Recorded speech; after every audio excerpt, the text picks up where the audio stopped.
Hello everyone, welcome to a new video for Nasdaq price prediction based on Elliott wave analysis. This is the intraday for Nasdaq to see what happened and what it might happen next here on the 2 hours chart for Nasdaq. So today in the live stream we already said that there is a big potential that this wave 4 is finished over there, and potentially that on the linear chart can be already taken as a 0.23, and of course starting the move toward the upside impulsively.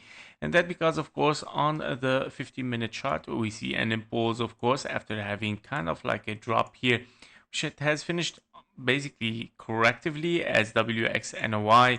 Now I'm not very sure, of course, that we are still moving for lower after of course this move toward the upside again, unless of course something much bigger is unfolding here for lower time frame.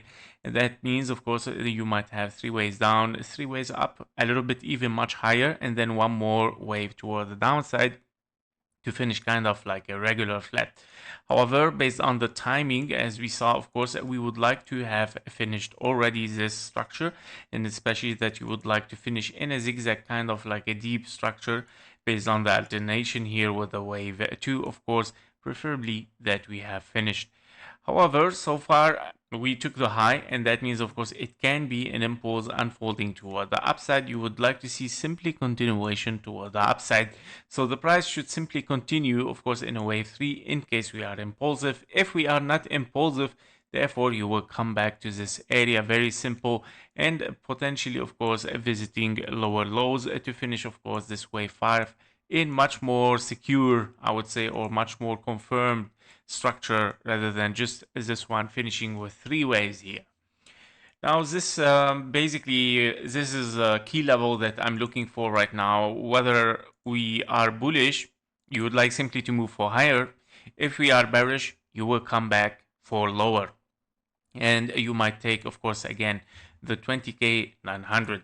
Let's take a look at the SPX, the S&P 500, which is also today was showing a little bit high potential for higher prices. Here we go.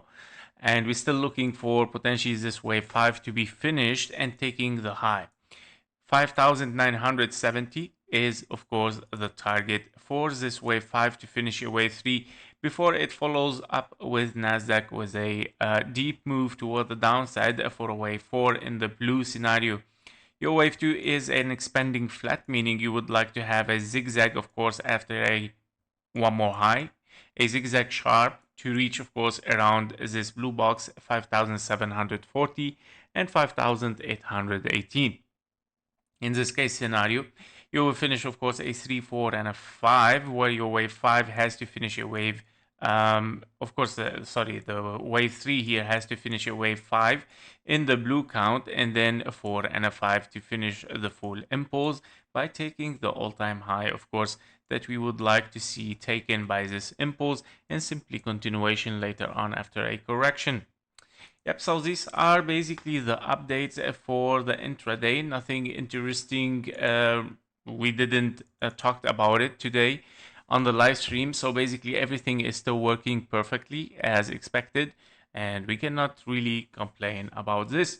So let's see what's gonna happen. Maybe in the daily close we might get much more answers if we are going to get this wave 5 for the SPX, or for Nasdaq is going to correct again or being impulsive.